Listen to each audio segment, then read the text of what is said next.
The family who lived there left no clear lineage, only fragments of rumor stitched together like broken glass. Their story lingers in whispers, in graves without names, in photographs too disturbing to hang on any wall. The valley lay hidden beneath a crown of ancient trees, where sunlight rarely reached the ground, and even the birds seemed reluctant to linger. Travelers who happened upon it by accident often described a sudden weight in the air, as if the land itself pressed down upon their chests and urged them to turn back. The narrow dirt path that led into the hollow was more erosion than road, a meandering scar carved by generations of mule hooves and wagon wheels. By the mid-19th century, most county maps simply omitted the valley altogether, as though the cartographers themselves had decided some places were better left forgotten. It was a stretch of land where the seasons lingered strangely. Winter seemed colder in the hollow, frost clinging stubbornly to the black soil long after it had melted in the surrounding hills. Summer air hung heavier, as though the mountains held their breath.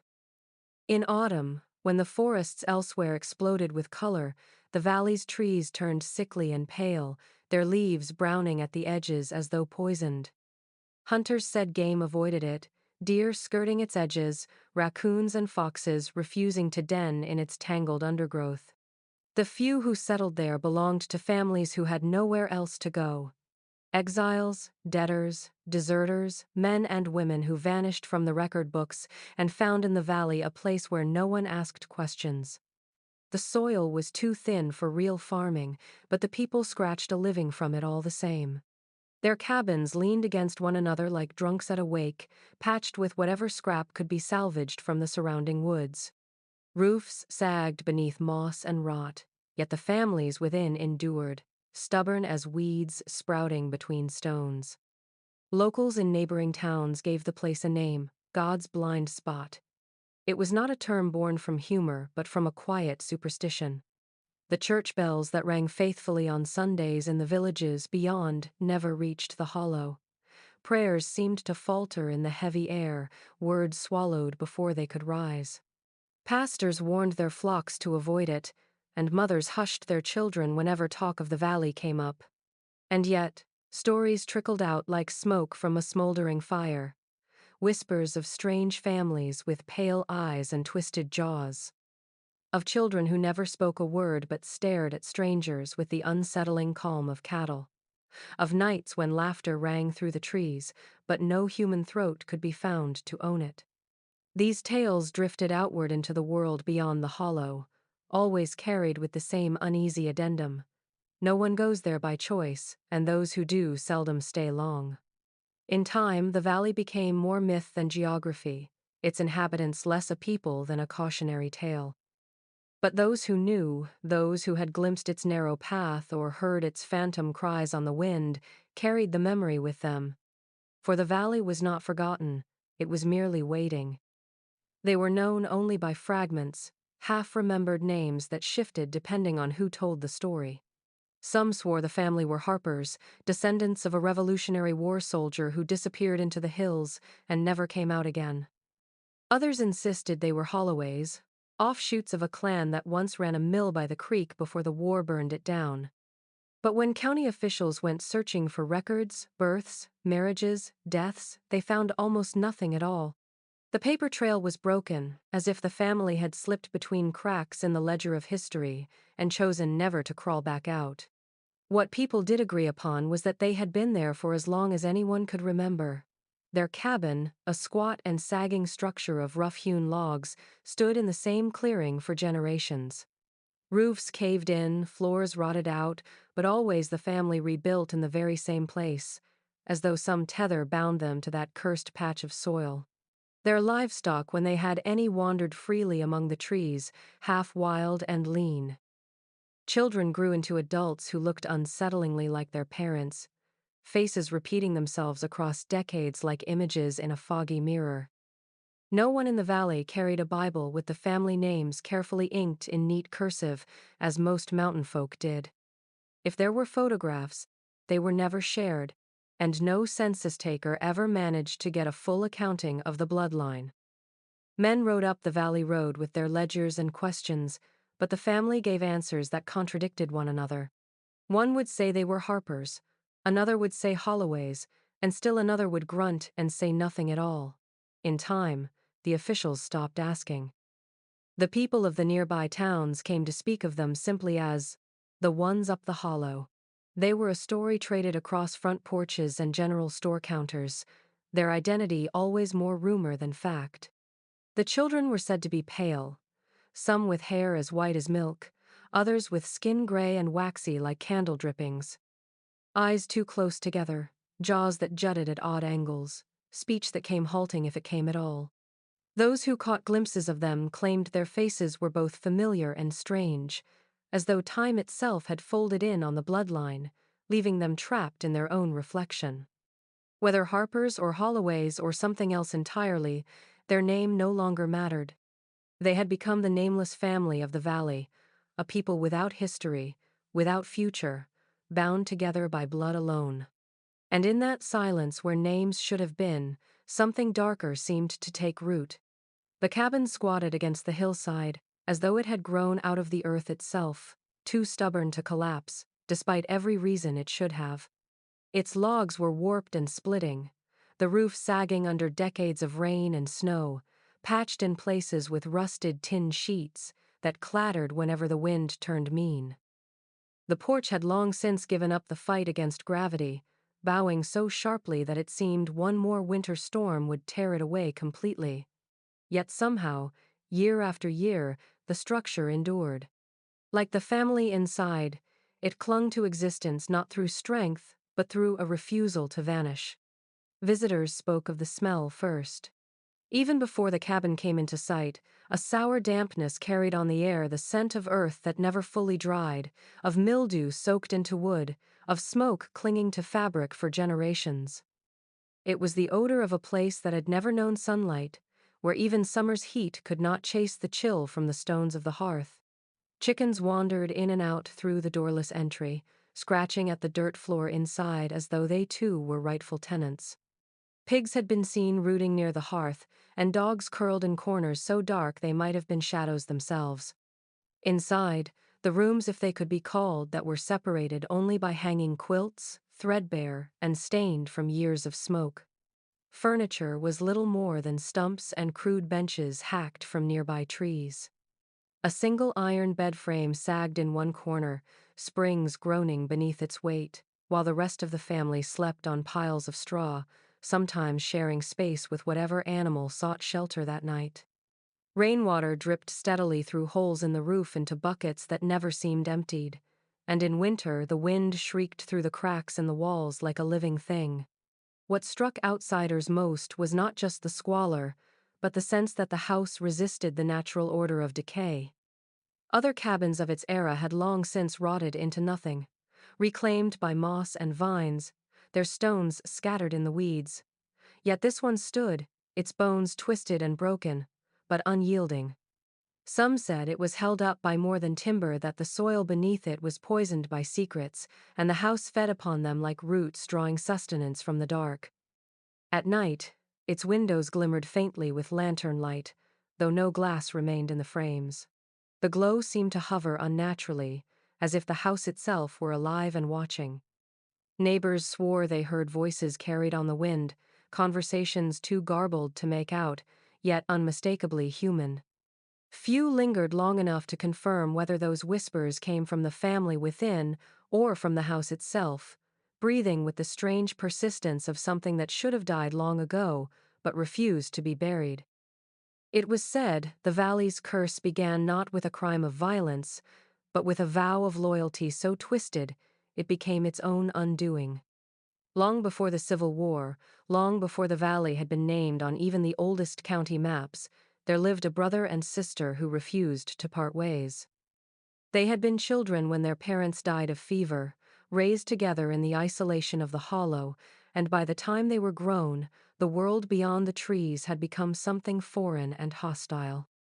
No preacher came to call, no neighbors stopped by with bread or gossip, and when the boy grew into a man, there were no brides waiting in the hills. The girl, pale and sharp-eyed, said no outsider could ever understand what it meant to live bound to the valley's soil. She whispered that their family blood was a chain, and breaking it would bring ruin. And so they married one another in secret, beneath the pines, with no witnesses but the owls. Their children bore the first marks of what was to come. One boy was born with eyes that wandered in opposite directions, another with a twisted spine that bent him low before he'd even reached manhood. A daughter never spoke a word in her life, but laughed at shadows and clapped her hands at things no one else could see. Neighbors in nearby hills noticed, and when whispers began to spread, the brother and sister locked their doors and retreated further inward, declaring that God alone would judge them. The children grew, and when no strangers came courting, they married one another, and the pattern tightened, like a snare around the family name. By the second generation, the deformities could no longer be dismissed as quirks of fate. Children were born with jaws that jutted at cruel angles, with foreheads too broad, with voices that emerged as growls more than speech. Some died young, their bodies too frail for the world, and the family buried them in the pine grove behind the cabin, where wooden markers leaned and rotted as fast as they were placed. Yet those who survived carried on the oath of their ancestors that no outsider would ever dilute the blood, for it was their only inheritance, their only truth. As the years passed, the story of that first union blurred into legend. Some said the brother and sister had been driven by madness, others by desperation, and still others by pride. But whatever the reason, their decision became the root from which the family's twisted tree grew. What had begun as devotion became the valley's original sin, a transgression so deep that even the land seemed to recoil, its soil thin, its waters dark, as if nature itself bore witness to the family's vow and chose never to forgive it. The children who came from that first union were marked not only by the shape of their bodies, but by the silence that clung to them like a second skin. Their eyes were set wider than seemed natural, pale and glassy, with the vacant look of creatures who saw but did not entirely understand. Their tongues, thick and unwieldy, stumbled over words until speech itself seemed foreign. By the time they were old enough to speak, most had given up trying.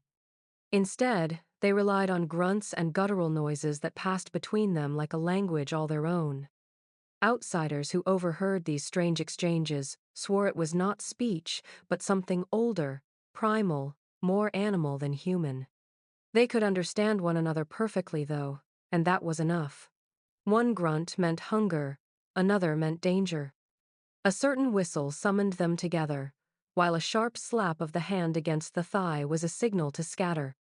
The system grew so elaborate that within their clan they hardly needed words at all, and those who watched them from a distance claimed their silence was more unsettling than if they had spoken.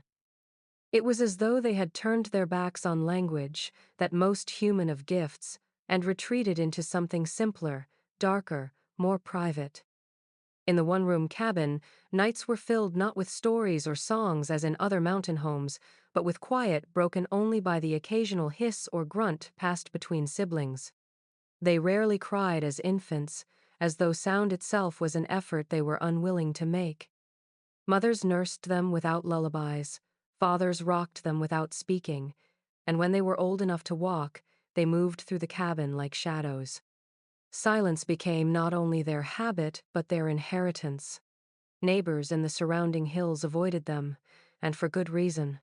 When one of the children did attempt words, the sound came twisted, vowels drawn out too long, consonants dropped or mangled until the meaning was almost lost. A few of the boys learned to curse fluently. Profanities seemed to suit their crooked tongues better than prayers, but even these sounded warped, as though mockery itself had taken root in their speech. Visitors described the unsettling experience of being watched in silence by 3 or 4 children at once, their mouths slightly open, their heads tilted in eerie unison. In time, the silence became their legacy. Outsiders remembered the wide-set eyes and twisted jaws, but it was the quiet that lingered most in memory. Whole groups of them standing together in the clearing, staring with that peculiar familial gaze, saying nothing at all.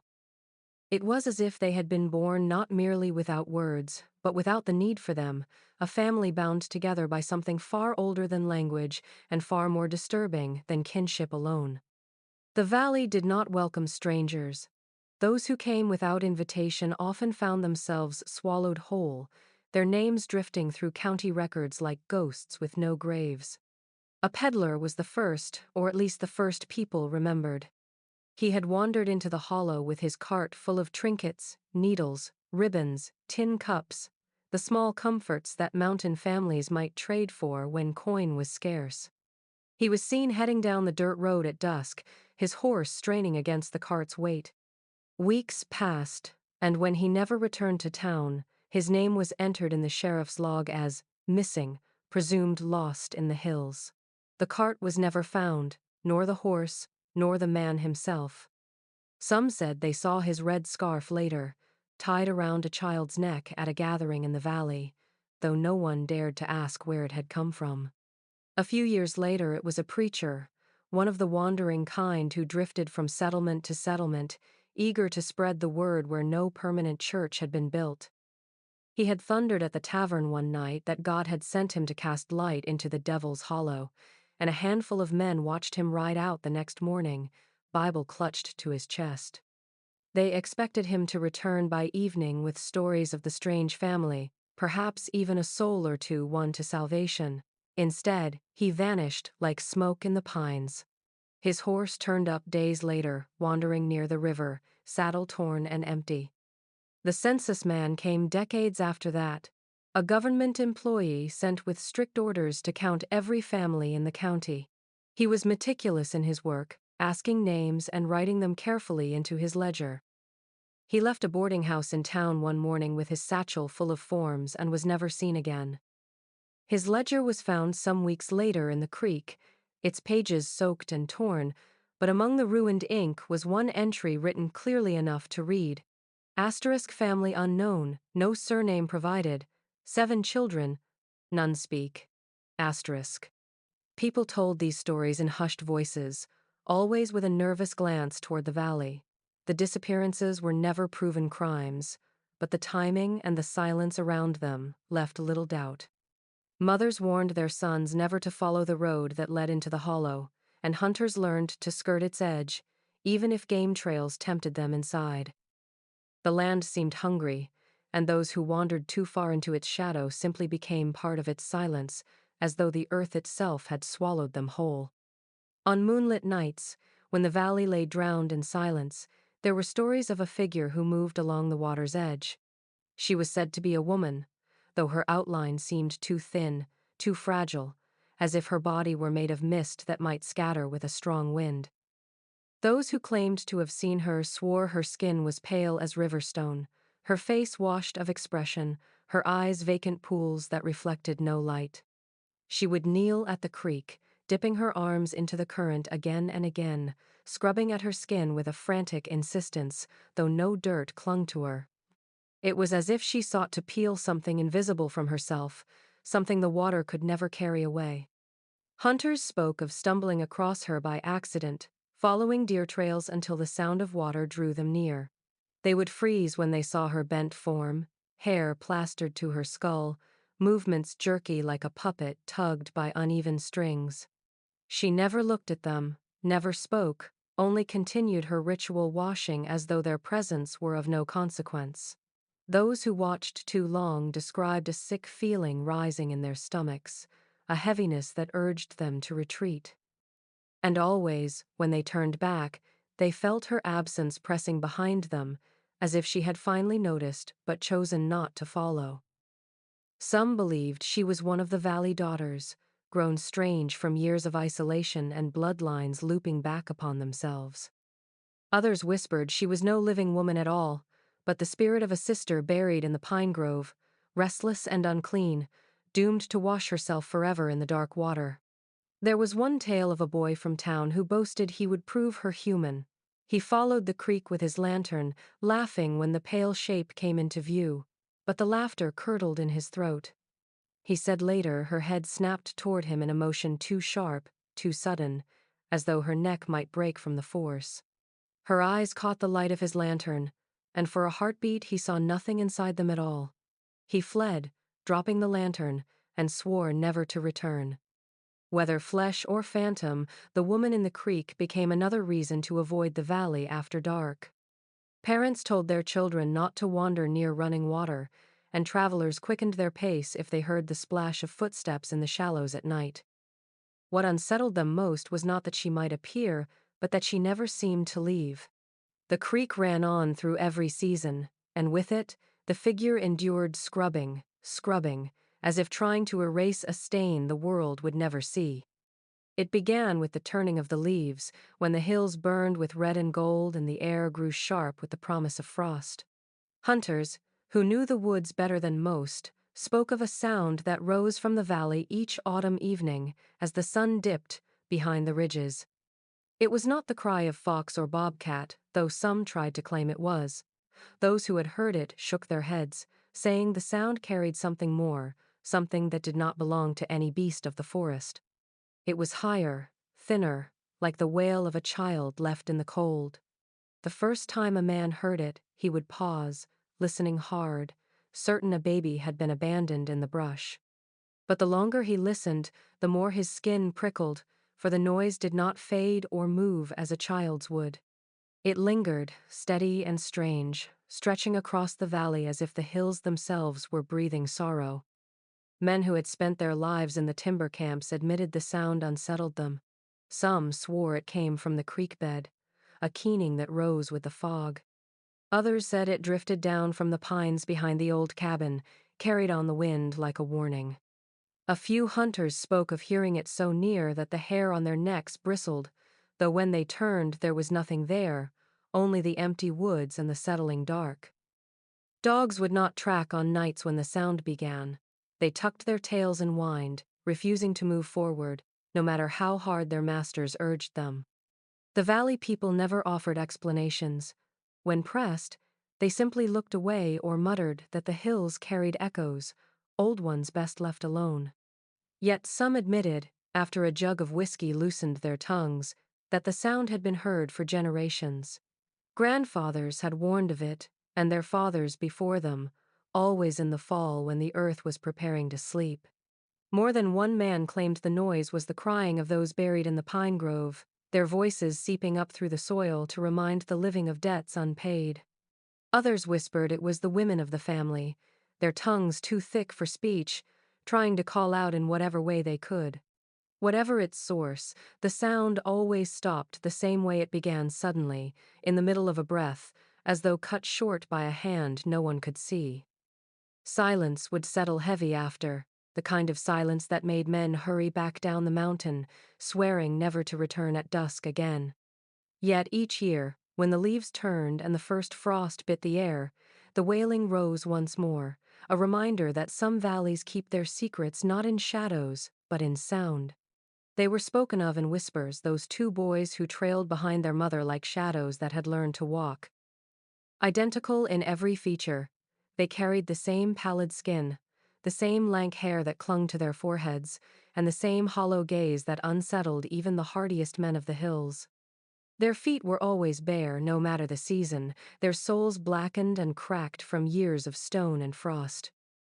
They did not laugh, did not cry, and though some swore they had reached 10 years of age, no one could recall a single word passing their lips. The mother treated them as if they were one body split into two. If she paused, they paused. If she bent to gather water from the creek, both crouched in the same position, their reflections rippling side by side as though the water itself could not tell them apart. When she carried firewood, each boy balanced a smaller bundle in his thin arms, matching her stride exactly, their heads tilted at the same angle. It was this perfect mimicry that unnerved outsiders most, an eerie rhythm that suggested they did not think for themselves, but moved in answer to some hidden command. On the rare occasions when strangers crossed their path, the twins froze, their eyes going wide and unblinking. A silence heavier than ordinary quiet fell then, a silence that seemed to thrum with something hostile. If pressed, if a man asked them their names or tried to coax them forward, they responded with a sudden, sharp hiss, baring teeth that looked too small, too jagged, as if they had been filed down. The sound was not a child's protest but an animal's warning, and more than one hunter admitted to stepping back, heart-hammering, as though he'd stumbled upon wildcats rather than boys. Stories spread quickly, and soon the valley folk stopped trying to speak to the twins at all. Some said the boys were touched by the same curse that bound their family, that silence had swallowed them before birth. Others whispered darker things, that the boys were not children at all but omens, born from some unclean union, their tongues bound by the sins of their bloodline. No one knew for certain, for they grew up in the shadows of the sagging cabin, tethered to their mother as if she alone kept them tethered to the living world.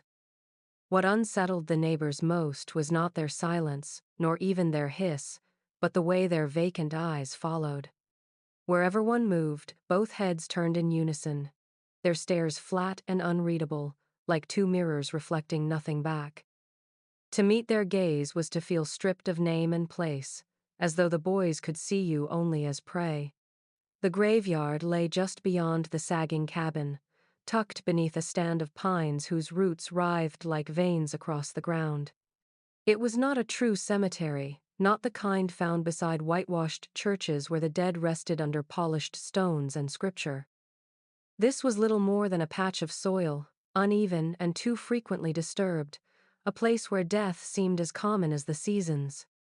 Some of the graves bore crude markers, splintered boards hacked into the shape of crosses, their arms uneven, the names carved with clumsy knives and already fading beneath rain and moss. Others bore nothing at all. Only a small rise in the dirt hinted that a body lay beneath. Travelers who passed through, if they dared venture that far, always remarked on the sheer number of mounds. For a family so small and insular, there seemed to be far too many graves. Fresh soil was often visible, turned over in loose heaps, as though the earth had been opened only days before. The smell of damp clay lingered in the air, mingling with the sharp tang of pine needles. At night, when the wind swept down the hill, the sound of the trees creaking together made a groan like voices mourning. Locals told stories about the graveyard. Some believed the family buried their own quickly and in secret, unwilling to summon a preacher from the outside world to speak words over the dead. Others muttered that not all those buried were kin. A missing trapper, a boy who strayed too far into the hollow, a census man who never returned from his rounds. People whispered that the earth behind the cabin swallowed more than family. The unmarked mounds fed these suspicions, their anonymity, a silence louder than any sermon. Children who grew up on the outskirts of the valley dared one another to creep near the graveyard at dusk. They swore the ground itself moved, small sinkings as though the bodies beneath had shifted. One boy claimed he saw a wooden cross rocking gently, though no wind stirred the trees. Another said he heard a faint tapping, as though fingernails beat against the inside of a box. Whether these were lies or frightened imaginings, no one could say, but all agreed the place carried a chill that had nothing to do with weather. The family never spoke of the graves. They tended them without reverence, piling stones to keep animals away, driving new boards into the earth when old ones collapsed. No flowers were planted, no prayers spoken aloud. Death seemed less a solemn passage than a routine chore, an endless cycle of digging and covering, as though the earth itself had grown used to opening its mouth for them. And when the wind rattled through the pines, outsiders swore it carried whispers, the voices of too many buried, asking why they had been laid to rest in a place that never truly let them sleep. The doctor had been summoned reluctantly, pressed into service, after word spread that a woman in the valley had taken ill and hovered near death. He was a county physician, a practical man more accustomed to treating miners' lungs and farm injuries than venturing into forgotten hollows. In the autumn of 1911, he set out on horseback with his black bag, intending only to do his duty and return. What he found disturbed him so deeply that he could not resist putting it to paper, though the words would later be hidden away as if they were too shameful to remain in daylight. The path into the valley unsettled him at once. He wrote of the silence, of how even his horse grew restless as the air thickened beneath the trees. When he reached the clearing, the cabin slouched against the hillside, its roof patched in rust, smoke seeping weakly from a broken chimney. The woman he had come to treat lay inside, her skin waxy and eyes sunken, but it was not her sickness that arrested his attention. It was the children gathered around her bed. He described them clinically, though his notes carried an undertone of unease. One boy's jaw jutted sharply to the side, teeth overlapping in a cruel snarl that made his speech unintelligible. A girl's legs bent inward at the knees, forcing her to shuffle rather than walk. Another child had eyes that seemed to wander independently, never fixing on the same point, so that looking into his face was like confronting two people at once. They spoke little, some not at all, and when they did, the words slurred together in a garbled murmur, barely recognizable as language. What struck him most, he wrote, was not the deformities themselves, but the expressions the children wore. He called them unsettling, faces at once vacant and watchful, as though some shadowed intelligence observed behind the outward defects. They did not play as other children did. They stood in clusters, silent, their heads turning in eerie unison whenever he moved through the room. The mother's illness, he determined, was a simple fever brought on by poor diet and unsanitary conditions. But the children, he noted with a trembling hand, were something else entirely, a living testament to inherited defect. His final pages carried a warning. Continued intermarriage, he predicted, would not only degrade the family line, but might produce conditions unfit for survival.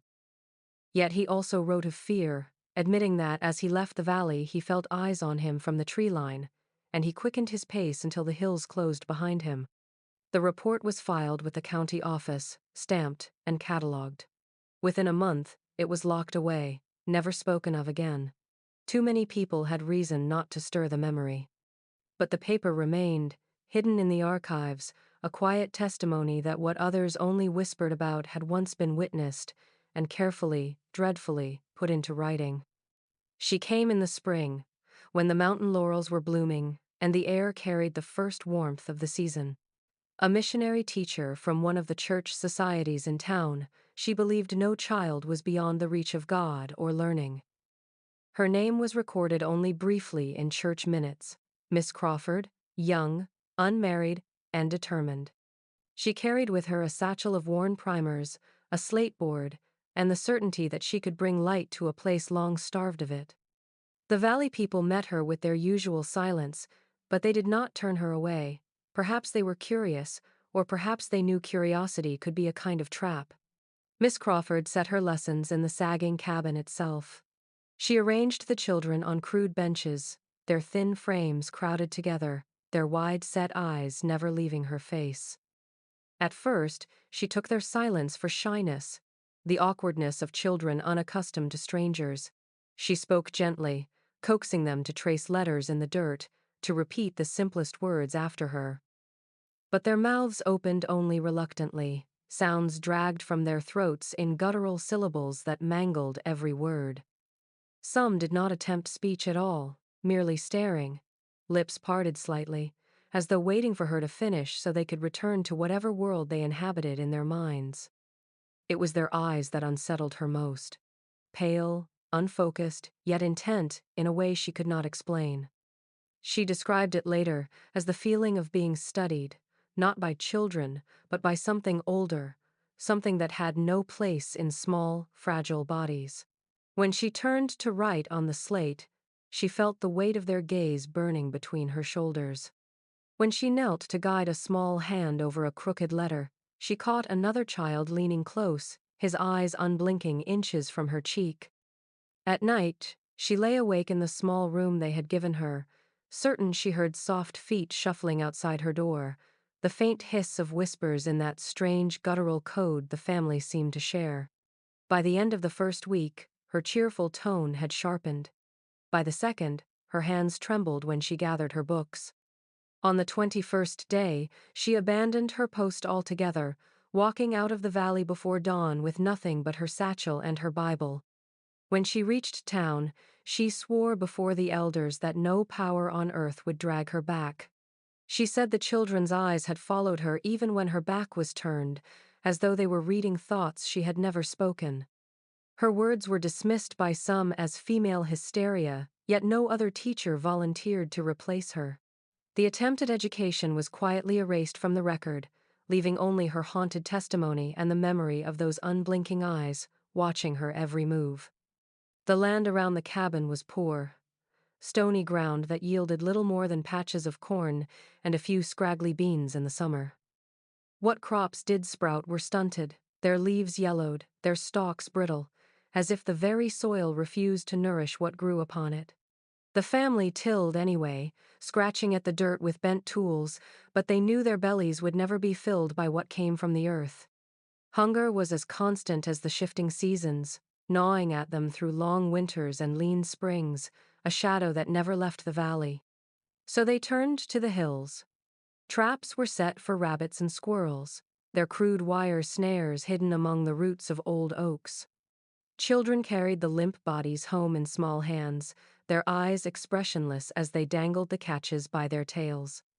In good years, a deer might be brought down, the meat smoked over a fire that filled the hollow with a scent almost rich enough to disguise the rot of damp wood. But good years were rare, and hunger was patient. It hollowed out cheeks, left ribs showing beneath thin shirts, and drove the family to measures that others whispered about in disgust. There were stories of scavenging, of the family digging through ash pits and garbage heaps left by neighboring farms, pulling scraps of gristle and spoiled vegetables into baskets, as if they were treasure. Children were seen chewing on bones already picked clean, sucking the marrow as if it were a sweet. Some swore the family robbed gardens under the cover of night, stripping rows of corn or potatoes and vanishing back into the trees before the sun could rise. But darker stories spread too, ones that made even the most hardened hunters shudder. It was said that when a funeral was held in the surrounding hills, the family sometimes lingered near, their pale faces half hidden among the trees. Fresh graves had a way of looking disturbed when the mourners returned weeks later, the soil sunken strangely, the boards splintered where they should have been secure. The whispers claimed the valley people dug into the resting places of the newly dead, searching not for valuables, but for meat. No one ever proved it, but the tales persisted, fueled by the way the family seemed to endure famine years that killed livestock and drove neighbors near to ruin. The hills provided, but at a cost. Game grew scarce where their traps were laid, as if the animals themselves learned to avoid the hollow. Gardens in nearby farms seemed to lose more than the weather alone could explain. Even the dead were not safe, for the valley had a way of consuming all it touched. And when winter nights grew long and firewood low, the people who lived nearest swore they could hear shovels biting into frozen earth, the steady scrape of iron and the hollow thud of soil falling back into a grave that would not stay closed. Hunger, in that place, was never sated. It only learned new ways to feed. He appeared first along the dirt roads that twisted out of the hollow, a boy no taller than a fence post, his shoulders hunched and his feet bare even when the frost slicked the ground. He carried no pack, no tools, nothing but the eerie eagerness in his pale eyes and the smile that seemed to split his face in two. Folks said he was about 12, though his body looked smaller, frailer, as if hunger and hard living had stunted him. He would wander into farmyards unannounced, hands clasped before him, and offer to work, chop wood, carry water, clean stables. His voice came halting, the words slurred, but clear enough to be understood. It was not his speech that unsettled people. It was the way his smile bent, wide and uneven, stretching farther than it should, showing too many teeth, too much gum. Farmers were wary. A child eager to labor was not uncommon in those lean times, but the boy's grin unnerved even the kindest hearts. When he stood in a doorway, head cocked, that bent smile plastered across his face, it was impossible not to feel he was laughing at something unseen. Some tried to take pity, giving him a crust of bread or a mug of milk, but few let him stay long enough to lift a hand to work. The animals shied from him, dogs growling low, horses rolling their eyes white at his approach. A farmer's wife claimed her chickens went mad when the boy entered the yard, scattering so wildly they injured themselves on the fence. Still, he kept returning, drifting from one place to the next, his bare feet leaving no sound on the dirt roads. He seemed tireless, appearing at dawn or after dusk, always smiling, always waiting. Children ran from him, hiding behind their mothers' skirts. Men muttered that there was something wrong in his blood, that no decent boy would grin like that at strangers without blinking, without breaking the expression even when spoken to. One neighbor swore that, late one evening, he caught the boy watching from the edge of his field, that smile gleaming white in the fading light. When he called out, the boy did not answer, only tilted his head and kept smiling until the shadows swallowed him. Over time, he became a kind of legend. Parents used his name as a warning. Do your chores, stay inside after dark, or the boy with the bent smile will come. Whether he was seeking food, companionship, or something darker, no one could say. But every person who encountered him remembered the same thing. That crooked, too wide grin stretched across his face like a wound that had never healed, a smile that promised nothing good. By the time the third generation grew to adulthood, the effects of the valley's isolation could no longer be ignored. What had begun as small quirks, slurred words, twisted limbs, those wide, glassy eyes deepened into something darker. A sickness of the mind that seemed to pass through their veins as surely as their pale hair and crooked jaws. The family's silence gave way not to conversation, but to strange outbursts. Some were sudden fits of violence, others long stretches of eerie stillness, as though the afflicted had slipped out of the waking world and left only an empty shell behind. Neighbors who chanced upon them told of rages that flared without warning. A man splitting wood might suddenly turn his axe on the doorframe, hacking at it with animal fury until the tool splintered in his hands. A woman gathering water at the creek could drop her pail and thrash in the shallows, her screams echoing through the hollow until they broke into sobs.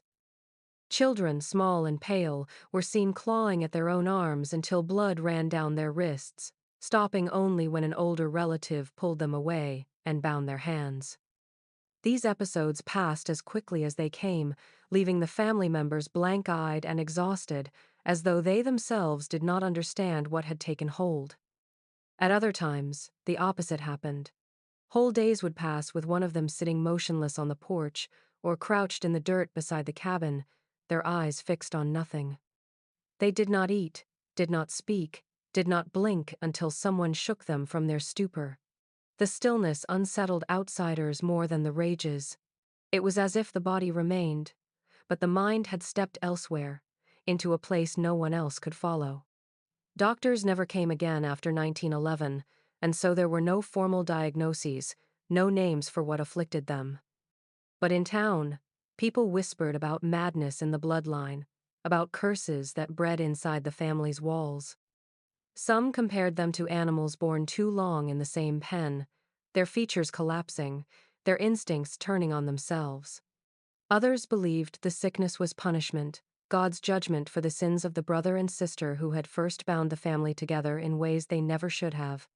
What no one denied was the fear.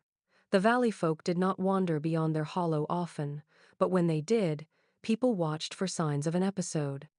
A twitch of the hands, a sudden tightening of the jaw, the faintest hum beneath the breath, any of these could precede violence. And once it began, there was no reasoning with them. Their own kin knew it too, for inside the cabin, crude ropes hung ready, not for livestock but for restraining those whose blood carried madness to the surface. The ropes were worn smooth with use. He arrived in the valley during the summer of 1932, a wiry man with a camera slung around his neck and a leather case full of glass plates at his side. His name has been lost, or perhaps never truly known, for he gave a different one in every town he passed through. Some said he was a journalist, others a drifter looking to make a dime from oddities and curiosities. Whatever his true purpose, He claimed to be documenting the lives of mountain families, preserving their faces and homes for posterity. In an era when the country starved for breadlines and work, no one questioned too deeply why a stranger might be wandering with a camera. The family in the valley was unlike any he had photographed before. Where other mountain folk, poor though they were, carried themselves with pride, these faces bore the unmistakable marks of blood folded too many times upon itself. He wrote in a letter later found in a county archive that they accepted him silently, without protest, standing before his lens as if resigned to the gaze of outsiders. They did not pose in the way most families did, no stiff shoulders or forced smiles. They only stood expressionless, their pale eyes fixed on the camera as if they understood it could trap them in a way words never had.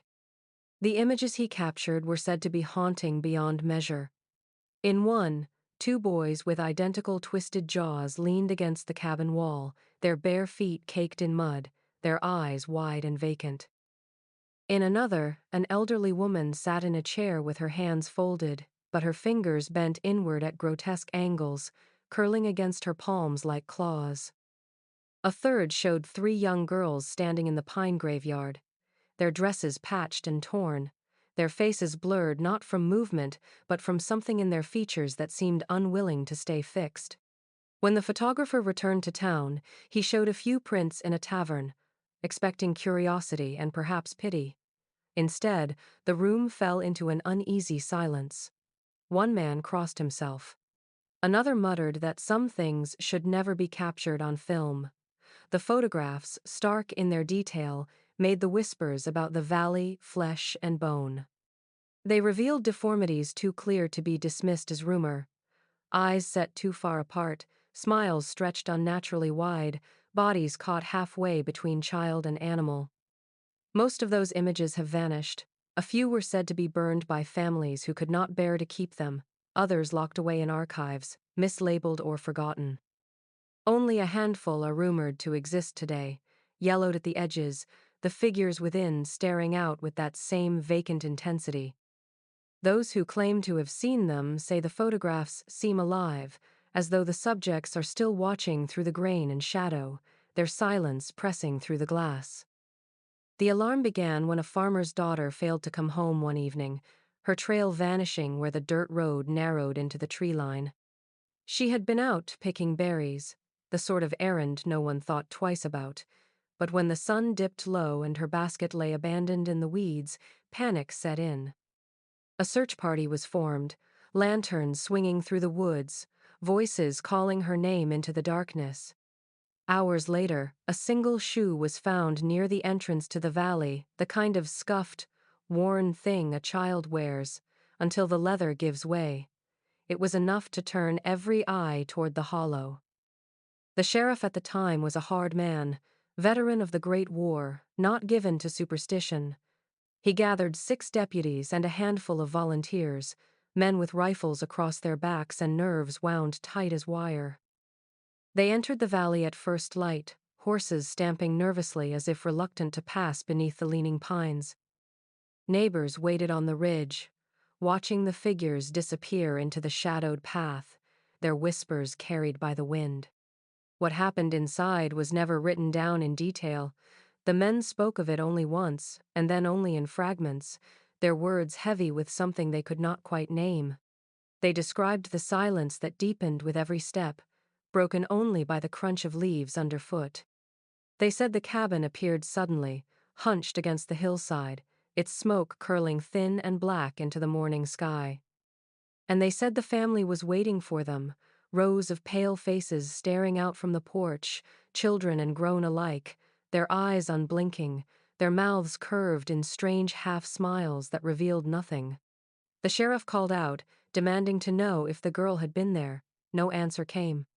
Only the faint sound of movement from inside the house, the shuffle of feet across dirt floors, the creak of wood settling. One deputy swore later he saw something hanging from the rafters, though when pressed he could not describe it.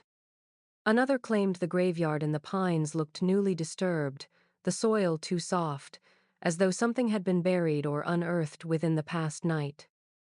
Whatever they found, it broke their resolve.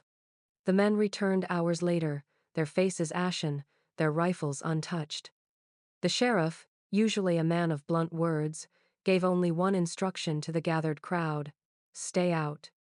He refused to answer questions, brushing aside pleas from the missing girl's family, and within a week he left the county altogether. The girl was never found. But from that day forward, even the boldest hunters gave the hollow a wide berth, for if men with guns and badges would not face what lingered there, no one else dared to try. The fire came in the dead of winter, when the valley lay hushed under a skin of snow, and the pines stood heavy with ice.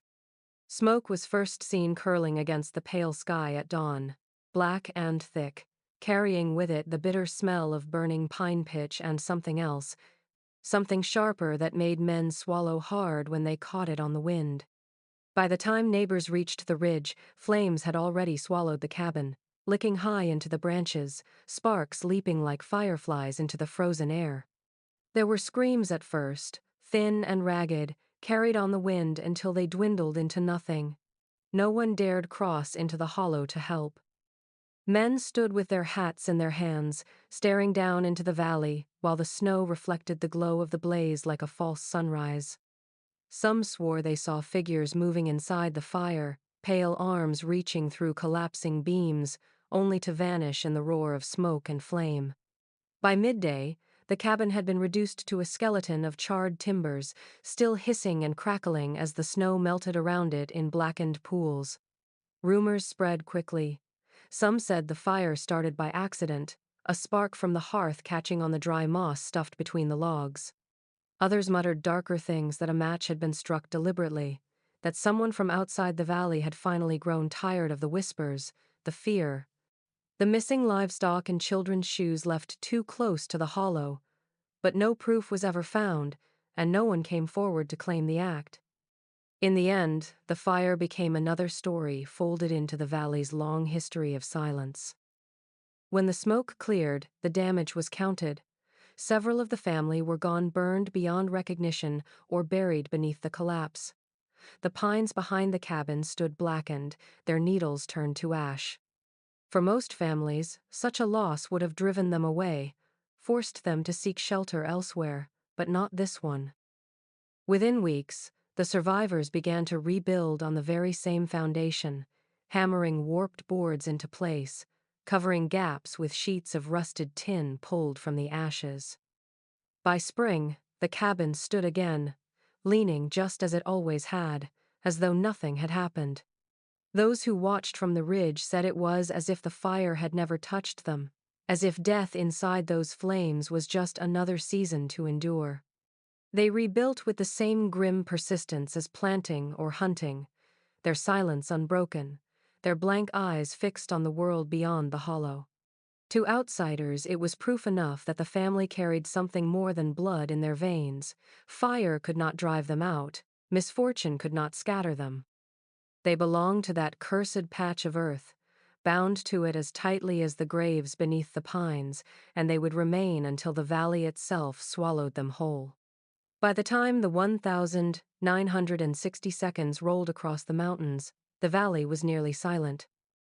The cabin still leaned against the hillside, patched with scraps of tin and weathered boards, but its roof sagged, and the smoke that once curled from its chimney rose only sporadically.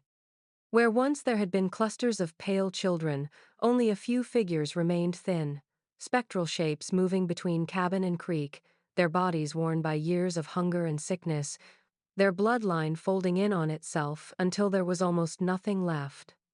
Neighbors whispered that the family had finally run its course, that generations of marrying within had stripped them of both strength and mind.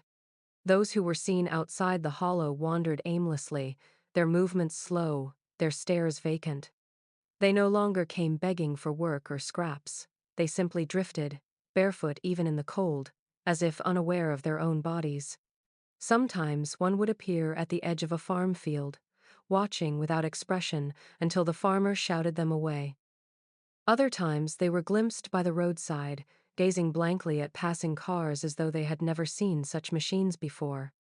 The story of the last daughter became the defining mark of the family's end. She was discovered one summer morning along the highway that cut through the mountains, walking barefoot on the hot asphalt, her white blonde hair tangled with burrs, her dress little more than rags. A truck driver spotted her first, slowing in alarm when she didn't step aside. He described her face as blank, her pale eyes unfocused, as if memory itself had been scrubbed from her mind.